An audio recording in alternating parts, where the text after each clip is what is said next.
bien certain d'avoir perçu tous les congés payés auxquels tu avais le droit.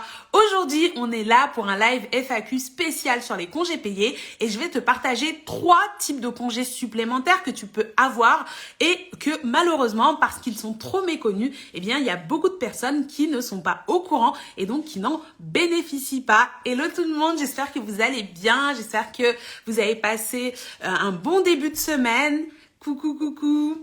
J'espère que vous allez tous et toutes bien. Aujourd'hui, on est sur une FAQ spéciale congés payés. J'ai fait la semaine dernière un réel qui a bien marché autour du samedi férié. Faut que je vous apporte des précisions. Il y a eu énormément de questions. Je pouvais pas répondre à tout en commentaire ou dans les DM. Du coup, je fais ce live et on va voir. Hello Ilyes, hello Focus Transition. J'espère que vous allez tous et toutes très bien. On va voir 3 cas particuliers par rapport aux congés payés. On va voir pourquoi le mois de novembre, c'est le mois des congés supplémentaires, donc avec notamment le fractionnement des congés payés. On va voir aussi, c'est quoi l'impact du samedi férié et comment on peut potentiellement avoir une journée supplémentaire de congés et qui ça concerne et dans quel cas on peut les obtenir. Et enfin, on va voir les congés supplémentaires pour les parents parce que oui, quand on a des enfants, on mérite des congés en plus. Donc, il y a certains cas où on peut bénéficier de congés, de jours de congés supplémentaires parce qu'on a des enfants et qu'on le vaut bien. Donc, hello tout le monde, je suis contente de vous recevoir. Et sans plus attendre, on va rentrer dans le vif du sujet. Je vais aborder un petit peu les 3 thématiques. Je vais laisser un temps de questions-réponses. Si vous voulez être sûr et certain que votre question soit traitée, pensez, et que vous en avez déjà une en tête, pensez à la mettre dans la boîte à questions avec le point d'interrogation. Comme ça, je prendrai le temps d'aller analyser les questions dedans. Sinon, vous pouvez les poser dans le chat parce que là, c'est plus vraiment un focus questions-réponses. Donc, je ferai attention au chat dans ce live-là. Donc, on est parti. Ok. Alors, avant de rentrer sur le vif du sujet par rapport aux congés payés, faut que vous me dites dans le chat, est-ce que vous savez si vos congés sont gérés en jours ouvrés ou en jours ouvrables? Parce que déjà, si vous faites pas la distinction entre ces deux notions, vous allez strictement rien comprendre à tout ce que je vais raconter par la suite parce que vous avez besoin de savoir si vos congés payés sont actuellement gérés en jours ouvrés ou en jours ouvrables. Les jours ouvrés, ça va être les 5 jours de la semaine qui sont ouverts, on va dire, dans l'entreprise. Donc, ça veut dire, généralement, dans la plupart des boîtes, c'est du lundi au vendredi. Et donc, du lundi au vendredi, ça fait les 5 jours ouvrés. Vous êtes géré en jours ouvrés. Et donc, concrètement, si vous êtes géré en jours ouvrés au niveau de vos congés payés, eh bien, vous allez bénéficier pour une année complète de travail de 25 jours de congés payés. Et quand vous posez une semaine de congés payés, vous bénéficiez également à ce moment-là, on va vous décompter, 5 jours de congés payés. Donc, ça fait toujours, comme tout le monde, 5 semaines de congés. En revanche, quand vous êtes en jour ouvrable, là, vous avez 30 jours de congés pour les 5 semaines de congés que vous avez dans l'année. En revanche, on va vous enlever 6 jours de congés quand vous allez poser une journée. Donc, comme ça, vous pouvez vous repérer pour savoir si vous êtes en jour ouvré ou en jour ouvrable. Pour le samedi férié, donc j'ai parlé dans le live, j'ai vu qu'il y avait plusieurs personnes qui demandaient. Pour le samedi férié, c'est quoi la règle? C'est-à-dire que le mois de novembre, il arrive bientôt et il faut savoir que déjà, le principe de base, c'est de comprendre que tous ceux qui sont gérés en jour ouvrés, donc qui ont 25 jours de congé au lieu d'en avoir 30, eh bien, c'est une dérogation au système de base. C'est-à-dire que le système de base, pour le code du travail, tout le monde devrait être géré en jour ouvrable. Et le code du travail, il va dire, si vous voulez, vous pouvez gérer les gens en jour ouvré du moment que c'est pas moins favorable que le fait de les gérer en jour ouvrable. Or, quand il y a un samedi qui est férié, comme c'est le cas là le 11 novembre, eh bien, si quelqu'un pose son vendredi ou qui pose la semaine du 11 novembre, eh bien, il va se retrouver, quand il est en jour ouvrable, admettons qu'il pose toute la semaine, du lundi au samedi, eh bien, on va lui prendre que 5 jours de congés payés au lieu de 6 jours. Pourquoi? Parce qu'il y a une règle simple qui est de dire que quand on compte les congés payés et qu'on tombe sur un jour férié où d'habitude la personne, quand elle est en férié, c'est un férié chômé où on l'aurait payé parce qu'elle est en jour férié, on va pas lui prendre un congé payé sur cette journée-là. Et donc, forcément, la personne qui est en jour ouvrable, elle va économiser un jour de congé qu'elle pourra reposer un peu quand elle veut à ce moment-là. Donc, au lieu de lui enlever 6 jours, elle a une semaine, eh bien, on va lui enlever que 5 jours. La personne qui est en jour ouvré, eh bien, elle, que ce samedi, il soit férié ou pas, comme elle pose que du lundi au vendredi, on va lui enlever 5 jours que le samedi soit férié ou que le samedi soit pas férié. Et donc, pour contrer cette inégalité, parce qu'en gros, s'il me restait que une semaine de congé payé et que je suis en jour ouvré, bah après j'ai plus de congé, alors que si il me restait qu'une semaine de congé et que je suis en jour ouvrable, il me reste encore une journée de congé payé. Donc on respecte plus la règle que dit le Code du travail, qui est de dire il faut toujours, si vous choisissez d'appliquer des jours ouvrés à vos salariés, qu'ils soient au moins aussi favorables que les jours ouvrables. Dans ces cas-là, le Code du travail il dit il faut rajouter une journée de congé payé à vos salariés qui sont gérés en jour ouvré et qui auront posé cette semaine-là de congé, ou au moins le vendredi. Parce qu'en fait, si tu poses ton vendredi ton vendredi de novembre seulement, quand tu es en jour ouvrable, bah normalement on t'enlève vendredi, samedi. Mais là, comme le samedi il est férié, on t'enlèvera que le vendredi. Donc tu as ce jour qui est économisé. Donc si tu as au moins posé le vendredi, on doit te rendre une journée de congé. La subtilité, elle arrive, c'est que quand est-ce qu'on est obligé de rajouter cette journée de congé payé dans ton compteur de congé payé? Eh bien, l'employeur, il n'a pas l'obligation de te les donner immédiatement, ce jour de congé supplémentaire. En effet, la règle, ce qu'elle dit, c'est qu'on est obligé sur les 30 jours, donc sur l'intégralité des 5 semaines de congés payés, de vérifier que le fait de t'avoir donné les jours en ouvré, ce soit pas moins favorable que de te les avoir donnés en ouvrable. Ok, sur ce samedi férié, on voit que c'est moins favorable. Mais sur toutes les 5 semaines qui ont été posées, est-ce que c'est toujours moins favorable? Et en fait, ce que dit la loi, c'est que l'employeur, il a simplement l'obligation d'attendre la fin de la période de congé payé, donc attendre à la fin du mois de mai, si vos congés sont gérés du 1er juin jusqu'au 31 mai, et de regarder comment vous avez posé vos congés. Et ensuite, de faire comme si vous les aviez posés en jour ouvrable, et de regarder si effectivement, quand il arrive à la fin, bah, vous auriez bénéficié de 31 jours en jour ouvrable, ou si au contraire, vous en auriez bénéficié que de 30. Si vous en auriez bénéficié que de 30, bah dans ces cas-là, il n'a pas besoin de rajouter cette journée supplémentaire de congé, parce qu'à la façon dont vous avez posé vos congés, il n'y a pas d'écart. Par contre, s'il constate qu'effectivement, on aurait dû vous rajouter une journée de congé payé en jour ouvrable, bah dans ces cas-là, il est obligé de rajouter cette journée supplémentaire. Donc ça suppose quand même que théoriquement, tous les gens qui sont gérés en jour ouvré, en fait, théoriquement, au mois de juin, bah, tous les employeurs, ils doivent reprendre tous les congés qui ont été posés, les repasser en jour ouvrable pour voir ce que ça donne. Est-ce que c'est plus favorable, moins favorable? Autant vous dire que je n'ai jamais vu aucun gestionnaire de paye ou RH faire ce calcul-là. Donc, forcément, bah, potentiellement, c'est un jour qui peut être perdu. Après, ça arrive pas tout le temps non plus, hein. Les samedis fériés, bah, c'est en fonction du calendrier. Donc, c'est peut-être tous les 4, 5 ans, 7 ans. Je sais pas quand ça tombe. Mais en tout cas, cette année, on en a un au mois de novembre. Donc, si vous posez votre 10 novembre, théoriquement, potentiellement, vous pouvez avoir une journée de congé supplémentaire. Donc, je vais regarder la boîte à questions parce qu'il y a eu quelques questions. N'hésitez pas à me dire si je suis pas claire. Et sinon, je prendrai les autres questions.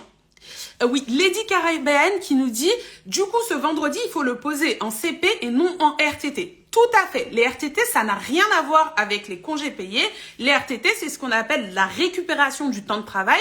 Donc, c'est du temps supplémentaire que vous allez faire au-delà de votre 35 heures et qui vont être d'une manière ou d'une autre convertis en jours de repos. Ça n'a rien à voir avec les congés payés. Si vous posez votre 10 novembre en RTT, vous n'aurez droit à rien du tout.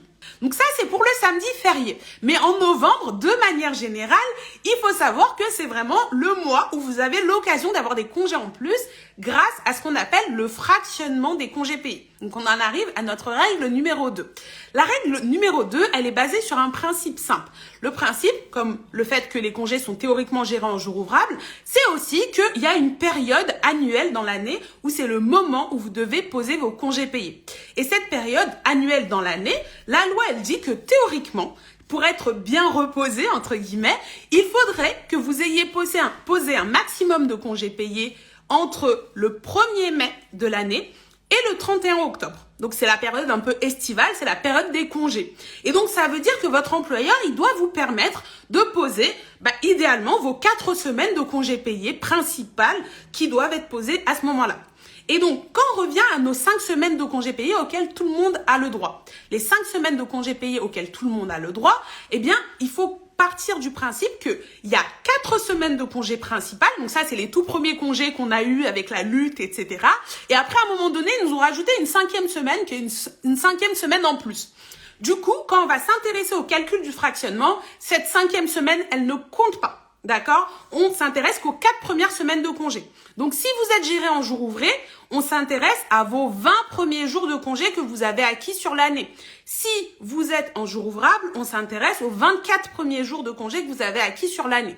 Et théoriquement, il faudrait qu'on vous ait laissé l'opportunité de les poser entre le 1er mai et le 31 octobre.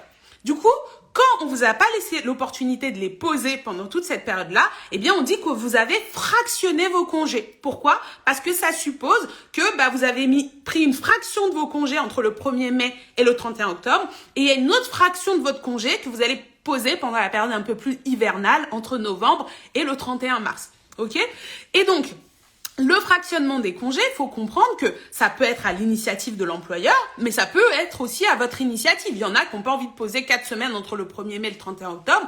Du coup, ils préfèrent avoir 2 semaines l'été, puis après garder un peu des congés pour le reste. La règle du fractionnement, elle s'en fiche un petit peu de qui est à l'initiative du fractionnement. Elle regarde juste le nombre de congés qui vous restent au 1er novembre. Donc, une fois le 31 octobre passé, combien de congés il vous reste, ok? Et donc, pour le fractionnement, il y a une première règle qui est obligatoire et qui concerne tout le monde. Théoriquement, vous êtes obligé de poser au moins 2 semaines consécutives entre le 1er mai et le 31 octobre. Donc, ça veut dire que, par exemple, vous pourriez avoir posé au mois de juillet 2 semaines fin juillet. Donc là, par exemple, ça pourrait donner du 17 au 30 juillet. J'ai pris 2 semaines, je suis partie en vacances. Ok? Donc, si je repars sur mes 4 premières semaines, j'ai posé 2 semaines. Donc, il me reste encore 2 semaines. Si je suis en jour ouvré, ça suppose que j'ai posé donc 10 jours de congé et il me reste encore 10 jours de congé.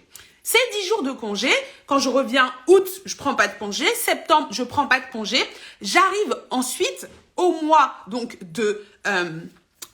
d'octobre, toujours pas de congé. J'arrive au mois de novembre. Là, on va calculer mon fractionnement.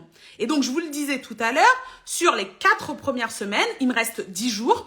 Et du coup, comme je suis au-delà de 5 jours de congés payés, j'ai le droit donc à 2 jours supplémentaires de congés qui se rajoutent sur mon compteur de congés payés. Donc, ça veut dire que en plus des 10 jours qui me restaient sur mes 4 semaines de congés principales, on va me rajouter 2 jours. Mais en plus, j'ai ma 5e semaine. Donc, ça veut dire qu'au total, j'aurai 17 jours de congés payés. D'accord? La règle pour savoir combien de jours on doit me rajouter, c'est simple. S'il vous reste entre 3 et 4 jours de congé sur les 4 premières semaines principales, on va vous rajouter une journée de congé. Si il vous reste au moins 5 jours de congé payés, on va vous rajouter 2 jours de congé payés supplémentaires. Ok? Donc ça, c'est pour les jours ouvrés. Ok? Quand on est en jour ouvrable, c'est le même principe. Il va falloir poser les 2 semaines consécutives entre le 1er mai et le 31 octobre. Ces 2 semaines consécutives, ça fait pas 10 jours. Là, ça va faire 12 jours parce que pour une semaine de congé, quand je suis en jour ouvrable, je pose 6 jours. Donc, je pose 12 jours consécutifs entre le 1er mai et le 31 octobre. Et ensuite, à partir du 1er novembre, je regarde combien il me reste de jours de congé. Et forcément, là, comme l'enveloppe, elle est plus grande, s'il me reste entre 3 et 5 jours de congés payés ouvrables sur les 4 premières semaines, je rappelle, s'il me reste entre 3 et 5 jours, là, on va me rajouter une journée de congés payés. Et s'il me reste entre 6 jours et plus, toujours sur les 4 premières semaines, on va me rajouter 2 jours de congés payés supplémentaires. Donc, ça, c'est le principe vraiment pour le fractionnement. La règle, elle est simple, elle est claire. Qui que ce soit à l'origine du fractionnement, vous y avez droit. Maintenant, vos employeurs, vous vous dites bien, ils n'ont pas envie de vous payer du fractionnement. Ils vous disent, écoutez, t'as qu'à prendre tous tes congés. Donc, si tu veux pas les prendre, moi, j'ai pas envie de te payer de fractionnement.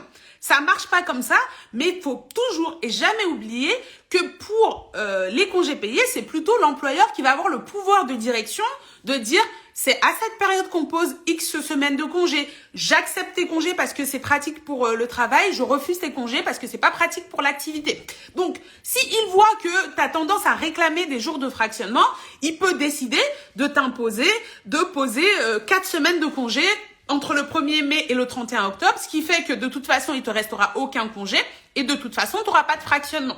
Donc, à voir c'est quoi la politique de l'entreprise par rapport au fractionnement. Et si vraiment ils sont réfractaires au fractionnement, mais que ça les dérange pas de vous laisser poser la totalité de vos congés durant l'été, entre guillemets, il n'y a pas de problème. Si par contre, c'est eux qui veulent surtout pas que vous posiez tous vos congés et c'est eux qui exigent que vous laissiez des congés pour Noël ou que vous laissiez des congés pour le mois d'août parce que l'activité est moins forte, dans ces cas-là, vous avez absolument aucun intérêt à signer ce qu'on appelle une renonciation au jour de fractionnement. C'est-à-dire que des fois, votre employeur, il va vous demander de signer un papier qui dit « moi, je renonce à ces jours supplémentaires de congés payés ». Faut savoir que vous n'avez jamais aucune obligation de signer ce genre de document. Par contre, c'est pas interdit de vous le proposer et parfois, ça peut conditionner ou pas l'acceptation des congés ou des dates que vous voulez en termes de congés payés. Donc, c'est un calcul à faire en fonction de votre boîte. Il y a des boîtes qui vont pas se prendre la tête, qui vont calculer les congés de fractionnement de tout le monde et donner à ceux qui ont droit. Il y en a qui vont jamais le faire. Il y en a qui sont réfractaires et qui demandent à tout le monde de signer ça. Donc, voilà, ça dépend vraiment de tout ça. Donc, je regarde rapidement dans le chat au niveau des congés payés et les questions que vous aviez. Alors, Mada qui me dit, est-ce que les congés pour événements familiaux pris en juin, par exemple, ça compte? Les congés pour événements familiaux, ça n'a rien à voir avec les congés payés. C'est des congés supplémentaires qui sont liés à vraiment des événements. On peut avoir des congés pour plein de choses, mariage, décès, etc. C'est encore des compteurs, des catégories de congés qui sont différents. Là, je parle vraiment uniquement des 5 semaines de congés payés légaux que vous avez le droit pour vous reposer. Marine qui dit pour le fractionnement, malheureusement, les conventions collectives imposent parfois la prise qu'à partir de juin, par exemple, et beaucoup de boîtes imposent le renoncement au jour de fractionnement. Ouais, tout à fait, je suis d'accord. Après, on peut, même si on impose la prise qu'à partir de juin, entre juin et octobre, on a le temps normalement de poser 2 semaines de congés consécutifs. Mais effectivement, il y a beaucoup de boîtes qui imposent. Donc, comme je le rappelle, elles ne peuvent pas vous imposer le renoncement au jour de fractionnement, mais techniquement, elles ont quand même les moyens de faire en sorte que vous ayez plus de fractionnement parce que l'employeur a quand même un gros pouvoir de direction pour imposer un petit peu quand est-ce qu'on peut poser nos congés, nous refuser les congés quand ça nous arrange. Donc, ça peut rentrer dans un bras de fer un peu à qui est le plus bébête sur ce genre de questions. Donc, il y a des boîtes qui sont vraiment malheureusement réfractaires. Et c'est le jeu, elles jouent avec la loi pour ne pas payer les jours de fractionnement. Alors, Vivi Chut qui dit « Bonjour Awa, si le GP fait la comparaison entre jour ouvré et jour ouvrable fin mai et qu'il nous en rajoute un, quand peut-on le poser ?» Alors effectivement, c'est une bonne question parce que à ce moment-là, on aura été dans l'impossibilité de le poser sur la période de congé payé puisqu'il attend la fin de la période de congé payé. Donc, je suppute, après, j'ai pas de texte de loi précis dessus, mais logiquement, la logique voudrait qu'on a encore toute la période de congé suivante parce que il va nous le rajouter dans le nouveau compteur de congé payé. Donc, on aura encore un an, donc jusqu'au mois de mai de l'année prochaine pour pouvoir les poser. Mais c'est une bonne question. Donc oui, Mada, effectivement, si tu poses une semaine de congé et après tu poses une semaine de congé événement familial, ça ne compte pas si t'as parfaitement compris. Parce qu'en fait, une semaine pour événement familial, c'est du congé qui est lié à l'événement familial, c'est pas considéré comme du congé payé. Chi à Toulouse qui dit, et si c'est pas 2 semaines consécutives, ça fonctionne quand même? Non, ça fonctionne pas. Il faut que ce soit 2 semaines consécutives, vraiment 10 jours ouvrés ou 12 jours ouvrables, sinon ça marche pas. Manoumada, si t'as pas pris les 2 semaines consécutives, là, on arrive au 23 octobre, c'est mort pour cette année. Faudra y penser l'année prochaine, malheureusement. Si t'as pas 2 semaines consécutives, là, il reste pas 2 semaines avant la fin octobre, donc tu pourras pas en bénéficier. Je t'en prie, Vivi, qui me dit merci. Et du coup, je vais prendre les questions qui sont dans la boîte à questions aussi. Je prends toutes vos questions qui sont pas directement liées à la thématique. Je les prends juste à la fin, donc vous inquiétez pas. Est-ce que les jours de fractionnement concernent toutes les conventions collectives? Oui, tout à fait. Les jours de fractionnement, ça concerne toutes les conventions collectives. Ça appartient au code du travail. Et donc, sauf si une convention collective, elle est plus favorable et qu'elle va vous donner plus de congés payés que ceux à quoi vous avez le droit avec le fractionnement, vous êtes obligé d'avoir les jours de fractionnement.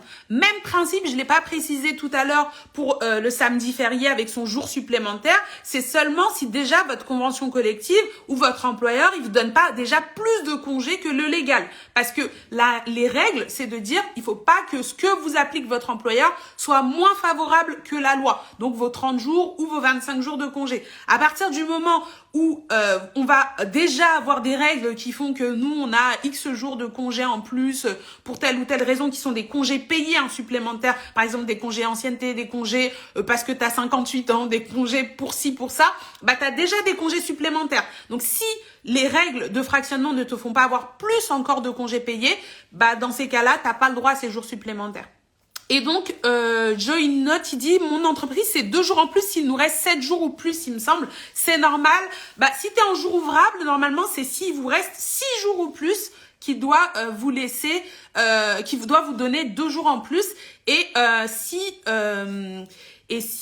vous êtes en jour ouvré, c'est au-delà de 5 jours, normalement, la règle. Alors, il y a Joy Note qui dit si je suis en cadre au forfait jour, est-ce que j'obtiens quand même ces jours de congé? Oui, en fait, pour le cadre au forfait jour, il n'y a pas tellement forcément d'intérêt parce que comme on va calculer, tu vas avoir un jour de CP supplémentaire, mais du coup, quand ils vont refaire le calcul de RTT, tu vas perdre un RTT parce que le nombre de RTT que tu as, il est complètement corrélé au nombre de jours de congés payés que tu as acquis. Donc en vrai, l'un dans l'autre, ça sert pas à grand chose d'aller poser, en tout cas exprès juste pour ça, d'avoir un congé en plus parce que plus tu auras de congés, moins tu auras des RTT et vice versa. Alors, il y a Hélène qui nous dit « Je suis cadre au forfait, j'ai des jours conventionnels. Mon employeur inclut ceux que j'ai pris dans le calcul de mes droits au fractionnement alors que ce ne sont pas des CP. » Écoute, normalement, c'est les congés payés qui correspondent. Après, quand tu dis des jours conventionnels, si c'est des jours de congés supplémentaires conventionnels, je sais pas pourquoi ils les rajoutent parce que normalement, si t'accordes déjà des jours supplémentaires conventionnels, théoriquement, vu qu'il y a que maximum 2 jours de fractionnement et que tu me parles au pluriel, ça devrait pas faire en sorte que tu aies des jours de fractionnement en plus. Mais si ce sont des jours conventionnels de congés payés que tu as posés pour vérifier ton droit ou pas au fractionnement, ça reste des congés payés. Ce qui est encore différent des jours événements familiaux qui ne sont pas du tout des congés payés. Je sais pas si je suis claire, n'hésite pas à me redire si je suis pas claire. Le 3e point, donc on a vu le samedi férié et ses impacts. Si juste faites attention, ça concerne les personnes qui sont en jour ouvré parce que ceux qui sont en jour ouvrable, c'est automatiquement bien fait par le fait que tu es géré en jour ouvrable. Ceux qui sont en jour ouvré, vous pouvez potentiellement avoir cette journée en plus. En revanche, si vous avez déjà des congés supplémentaires qui vous sont accordés par la convention collective ou par votre employeur, des jours de congés payés supplémentaires, vous n'aurez pas le droit à ce jour supplémentaire. Deuxièmement, si habituellement vous travaillez le samedi ou c'est pas un jour férié chômé pour vous ce jour-là, vous n'êtes pas concerné aussi par cette règle. C'est vraiment les personnes qui sont sur un samedi qui est un jour férié chômé dans leur entreprise par rapport à ce samedi férié, ce jour supplémentaire. Pour le fractionnement, vraiment faites attention à bien vous intéresser à quelle est la règle dans l'entreprise, comment ça se passe, etc. Et à voir si vous n'allez pas avoir des répercussions négatives, entre guillemets, si vous commencez à réclamer votre jour de fractionnement. En tout cas, si vous êtes très flexible sur vos congés, vous en fichez un petit peu si l'employeur quand est-ce que vous pouvez les poser, dans ces cas-là, vraiment, vous avez aucun intérêt à signer des renonciations et vérifier chaque année qu'on vous a bien rajouté vos jours de congés payés. Oui, Manoumada qui demande, peu importe le contrat, temps partiel, temps plein. Effectivement, qu'on soit à temps partiel ou en temps plein, on a exactement le même nombre de congés payés. On a 30 jours quand on est en jour ouvrable, 25 jours quand on est en jour ouvré. Les règles, elles fonctionnent exactement de la même façon parce que quand vous posez une semaine quand vous êtes à temps partiel, on va vous retirer exactement le même nombre de jours que quelqu'un qui est à temps plein. Donc, ça fonctionne pareil pour l'acquisition aussi. Et donc, on passe au 3e et dernier tips pour avoir des congés supplémentaires. Alors, Hélène, elle dit, j'ai pas bien compris, désolée, c'est dans mon avenant de forfait jour, c'est écrit que j'ai le droit à 15 jours de jours conventionnels en compensation. Alors, je sais pas ce que tu appelles des jours conventionnels en compensation, mais si c'est des jours de congés payés conventionnels, donc dans ta convention collective, dans ta convention collective, on dit que tu as des jours de congés payés supplémentaires, c'est ok, ça peut compter dans le décompte qui est fait pour évaluer si oui ou non tu atteins ou pas ou tu as droit à du fractionnement, sachant que du fait que tu as déjà des jours supplémentaires en plus de tes jours de congés payés des 25 jours ou des 30 jours normaux, théoriquement, tu es au-delà du légal, donc l'employeur n'est pas obligé de t'accorder des jours de fractionnement. Par contre, si c'est des jours conventionnels de RTT ou des jours supplémentaires de repos, mais qui ne sont pas assimilés à du congé payé, ce n'est pas des congés payés, du coup ça ne rentre pas dans le calcul du fractionnement, parce que c'est pas des congés payés. Donc voilà pour la question, et je reprends. Alors, toutes les autres questions, je les reprendrai à la fin. Donc, le 3e point, ça va concerner, ça marche Hélène. Le 3e point, ça va concerner les personnes qui ont des enfants. Des enfants, donc plus précisément de moins de 15 ans. Il va y avoir 2 catégories de personnes. Celles qui ont des enfants de moins de 15 ans et qui ont elles-mêmes moins de 21 ans au 30 avril précédent, donc là 30 avril 2023. Si j'avais moins de 21 ans au 30 avril 2023 et que j'ai au moins un enfant de moins de 15 ans, après voilà, je pense pas que t'en aies 10 quand t'as moins de 21 ans, eh bien à ce moment-là, tu vas avoir le droit à des jours supplémentaires de congé à condition que tu aies suffisamment aussi cumulé de congés payés. Donc ça veut dire que tu es assez là dans l'entreprise pour avoir plus de 6 jours de congés payés. Et à ce moment-là, tu vas avoir droit à 2 jours de congés payés par enfant par rapport à ta présence. Par contre, bon, du coup, c'est un cas qui est quand même assez moins fréquent, donc je vais pas m'attarder dessus. Mais vous avez un post que j'ai fait qui rentre dans le détail avec vraiment les bonnes périodes et le nombre de jours que vous bénéficiez en plus pour les moins de 21 ans. S'il y en a qui sont concernés, n'hésitez pas à les regarder. Là, moi, je vais m'intéresser aux gens qui ont plus de 21 ans, parce que c'est le cas le plus fréquent quand on a des enfants quand même. Et du coup, si vous avez plus de 21 ans et que vous n'avez pas acquis la totalité de vos congés payés, dans quel cas est-ce qu'on n'acquiert pas la totalité de ces congés payés? Avant, il y en avait plus, mais maintenant, il y en a moins. C'est-à-dire que en fait, ça va être les cas où vous rentrez dans une entreprise en cours d'année. Par exemple, si moi, je commence le boulot le 1er janvier, j'arrive en cours d'année de congés payés. Donc, à la fin, quand au mois de juin, on va calculer combien de congés payés j'ai gagné, j'aurai pas 25 jours ou 5 semaines parce que je suis arrivée en cours d'année. Si par exemple, je pars parce que j'ai eu un bébé et je décide de prendre un congé parental de 6 mois ou d'1 an, je vais pas avoir la totalité de mes congés payés. Pareil. Donc ça fait donc que j'ai pas acquis la totalité de mes 5 semaines. Et du coup, eh bien, pour aller jusqu'à ces 5 semaines de congés payés, je vais avoir le droit à 2 jours supplémentaires de congés payés par enfant de moins de 15 ans qui est à ma charge. En fait. Donc, soit il a moins de 15 ans, soit il est en situation de handicap. Et du coup, s'il est en situation de handicap, eh bien, il n'y a pas de limite d'âge. Et du coup, dès lors que vous avez un enfant en situation de congé payé, vous avez le droit. Ok? Alors, il y a une question de Joynote qui dit, si j'ai bien compris, CP supplémentaire égale congé ancienneté, mais pas RTT par exemple. Tout à fait. Des congés ancienneté, c'est des congés payés d'ancienneté. Si on met le nom en plus, c'est des congés payés supplémentaires qu'on a acquis grâce à son ancienneté. Donc, ça dépend. Toutes les conventions collectives n'en prévoient pas, mais il y en a qui prévoient. Mais les RTT, c'est de la récupération du temps de travail. Et donc, pour compenser par exemple, le fait que je travaille un peu plus, on va me donner des jours de repos et c'est de la récupération. Donc, c'est pas pareil que les congés payés. Ça marche. Donc ça, c'est pour les congés supplémentaires pour les parents. Je ne sais pas si vous avez des questions à ce sujet-là pour les congés parents. Alors, j'ai des questions que là, du coup, que je vais prendre qui sont un peu en lien. Est-ce que c'est intéressant de mettre ces jours de CET dans le plan épargne entreprise? Ça dépend de votre plan épargne entreprise, mais en général, oui, ça peut être intéressant, surtout si c'est des jours que vous auriez pas consommés et que ça vous intéresse pas. C'est converti financièrement pour être mis. Après, théoriquement, c'est pas spécialement plus intéressant que d'avoir posé vos jours, puisque c'est converti financièrement à l'équivalent, quoi. Alors, Oumo6 My Life, elle demande, est-ce qu'on peut avoir ces 2 jours supplémentaires 2 années de suite pour les congés par an? Tu peux les avoir si tu remplis les conditions 2 années de suite. Comme je disais, c'est valable pour les personnes qui n'ont pas acquis la totalité de leurs jours de congés payés. Donc, si théoriquement, tu es rentré en cours d'année, normalement, l'année suivante, tu es là toute l'année, donc tu as tous tes congés payés, donc on va pas venir te rajouter des jours supplémentaires de congés pour tes enfants. Par contre, si effectivement tu as eu t'es revenu de congé parental sur la première année, ensuite tu repars pour une raison X ou Y en congé sans solde l'année d'après et après tu reviens, là, t'as pas acquis la totalité, donc bien sûr, 2 années de suite, tu peux avoir ces congés supplémentaires.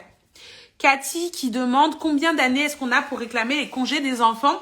En fait, les congés payés, c'est assimilé à ce qu'on appelle tous les éléments de salaire. Du coup, le délai pour faire une réclamation par rapport à ces jours, c'est le délai légal qui s'applique à tous les éléments de salaire. C'est 3 ans de prescription. Donc, ça veut dire qu'au-delà de 3 ans, votre employeur, vous pouvez plus faire valoir vos droits, l'amener en justice pour réclamer sur votre salaire une anomalie qu'il y aurait eu. Donc, vous pouvez réclamer sur 3 ans. Attention sur les congés supplémentaires pour les parents, c'est des congés qui doivent être obligatoirement pris et qui ne sont jamais payés. C'est-à-dire que l'employeur, quand vous partez, Pour ceux qui se posent la question si je pars en cours d'année ou si j'ai un contrat très très court d'une journée, vous n'aurez pas les jours supplémentaires par an parce qu'il faut pouvoir les poser, les jours supplémentaires par an, et les employeurs, ils n'ont pas aucune obligation à vous les payer sur un solde de tout compte. Donc vraiment, pensez à les poser si vous voulez les utiliser. Ok. Après, donc, j'ai une question de grilleuse de pois chiches, j'aime bien le pseudo, qui dit: en maladie, que deviennent les congés payés? En maladie, vos congés payés, maintenant, avec le revirement de jurisprudence qu'on a eu, eh bien, vous continuez à les cumuler de manière normale, comme si vous étiez présent dans l'entreprise. Donc, il n'y a pas de changement par rapport à ça. Après, jusqu'à présent, ce qui se passait, c'est que quand vous étiez en maladie, par rapport au Code du travail français et avant que la Cour de cassation décide d'appliquer la législation, enfin les règles européennes, eh bien, quand vous étiez en maladie, vous ne cumuliez pas de congés payés, donc ça venait grignoter un peu votre compteur de congés payés. Après, il faut savoir qu'on a le droit à nos 2,5 jours de congé ou nos 2,08 si on est en jour ouvré, par tranche de 20 jours ouvrés travaillés. Donc, ça fait que dans l'année, vous pouvez vous permettre de vous absenter à peu près de l'ordre de un mois sans avoir de décote sur vos congés payés. Vous aurez quand même la totalité de vos congés payés. Mais aujourd'hui, en maladie, en tout cas jusqu'à autre revirement légal, eh bien, vous avez le droit à la totalité de vos congés payés. Et si vous avez eu de la maladie, qu'on vous a retiré des congés payés, prenez date rapidement en faisant une réclamation par écrit. Même si la RH, elle vous dit non, ça vous permet de prendre la date de quand est-ce que j'ai fait ma réclamation et qu'on vous dise pas le jour où ils se décideront à les payer. Ah maintenant c'est trop tard, on a dépassé les délais. Donc vraiment prenez date rapidement. Même si vous n'avez pas spécialement d'argument, juste un courrier qui prouve que vous avez fait la demande, c'est important. Les congés supplémentaires pour les parents, il n'y a pas de nom spécifique.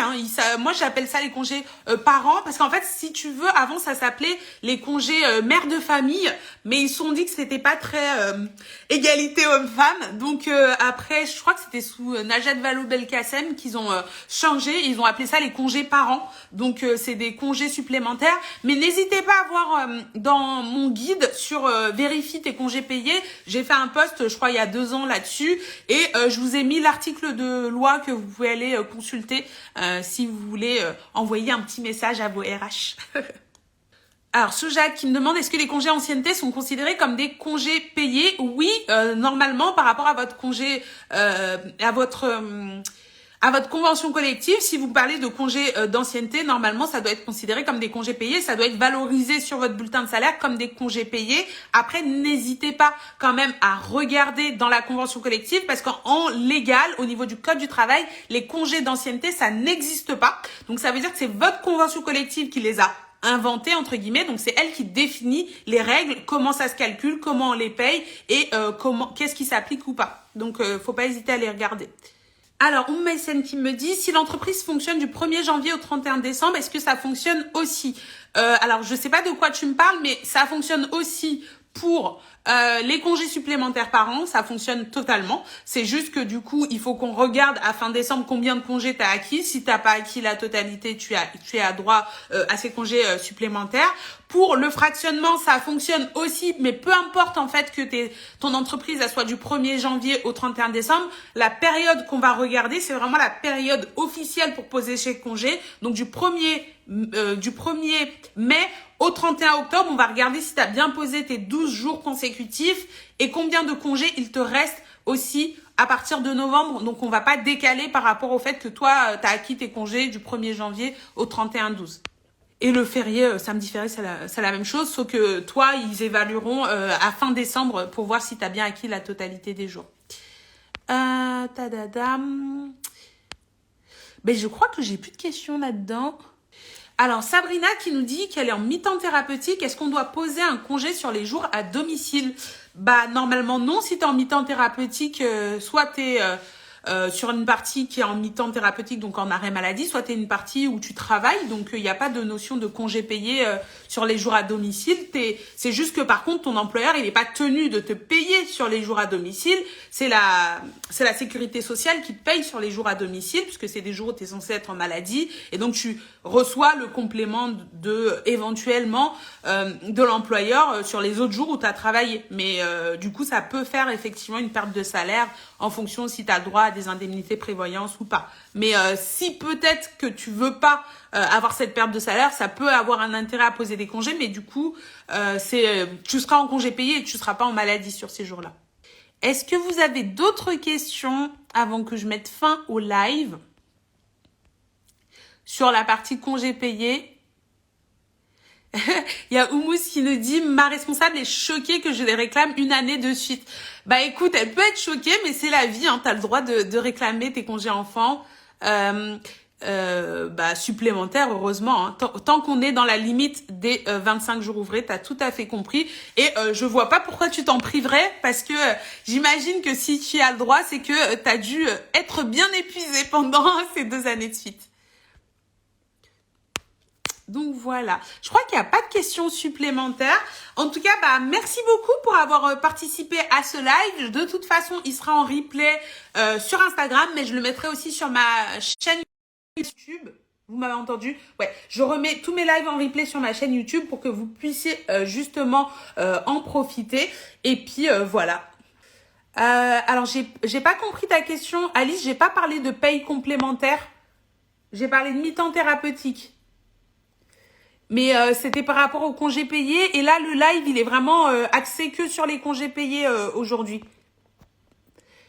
Donc, n'hésitez pas si vous avez des questions supplémentaires à me les poser quand j'ouvrirai la boîte à questions de la semaine prochaine pour le live de lundi prochain. Et j'en sélectionnerai quelques-unes pour refaire un live pareil et répondre à vos questions. Voilà, belle soirée à tout le monde. Merci pour le love. Ciao, ciao.